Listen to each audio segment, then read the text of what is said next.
first challenge was trying to distinguish among all the sounds that were going in my ear, and that was very, very difficult.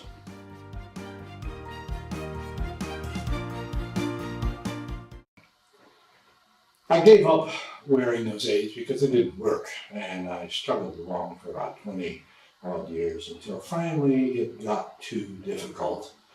5.5 years ago, that's when I saw an advertisement for a Phonak, which directed me here to Help in Hearing, and I started talking with Selma about what would work for me in a digital hearing aid.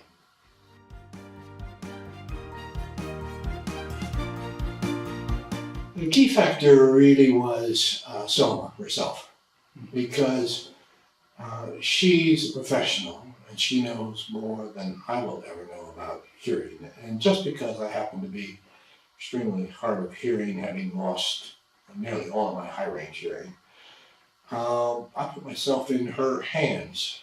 I'm not going to argue with her in her judgment about what I need. So I wasn't really looking. I was looking for good professional advice, and I soon believed that I was getting it from someone.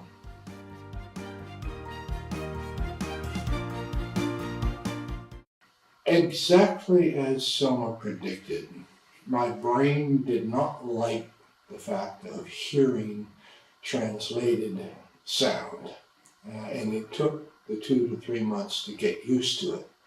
But as she also predicted, my brain finally capitulated, and it began to sound much improved. The range of hearing that I could hear that I never ever heard before was much fuller, but there was the usual amount of background noise which tried to camouflage what I was specifically trying to hear.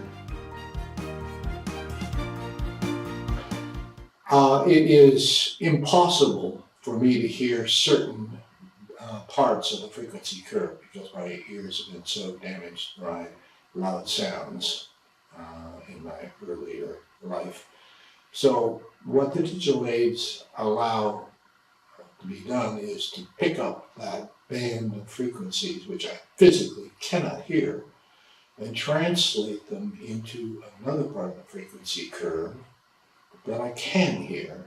Now, I'm not hearing exactly the sound that one because I would have never heard it. But now at least I'm able to get an approximation of what that sound is in a part of the frequency curve where I can hear it.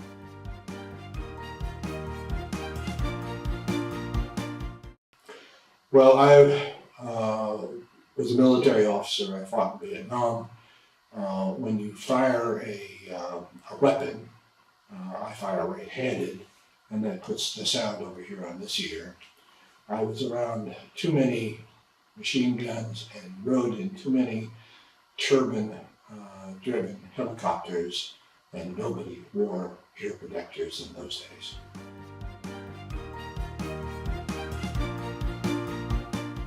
I think each person has to establish their own direct relationship with whomever is safeguarding their hearing. It's such an important bodily function. So it's the relationship that they may form directly themselves, not specifically what I recommend. I could only tell them what's important to me. And the one word that encapsulates my relationship with Help in Hearing is that it's family. And by that, I mean Help in Hearing, particularly Selma, has always supported me. Whatever she's advised that I do has always been in my interest. And that's critical to me. Likewise, I always support Help in Hearing. And isn't that what a family relationship actually is?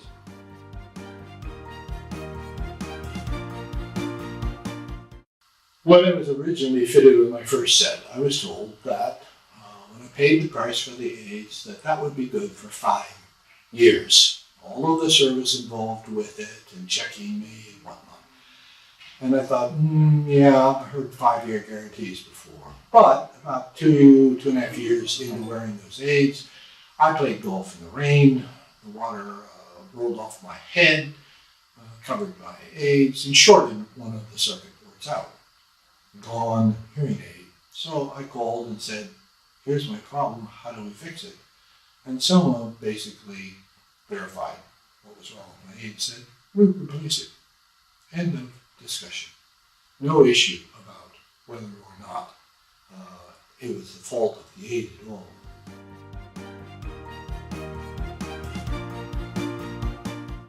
Because I have a number of colleagues who have needed hearing aids, obtained them from other sources. And one of the reasons why people hesitate, I think, going to an audiologist or an audio clinic such as Help You, is that it's more expensive than the high street optician who also does hearing aids. I have only one thing to say in that regard. When you pay peanuts, expect to get monkeys.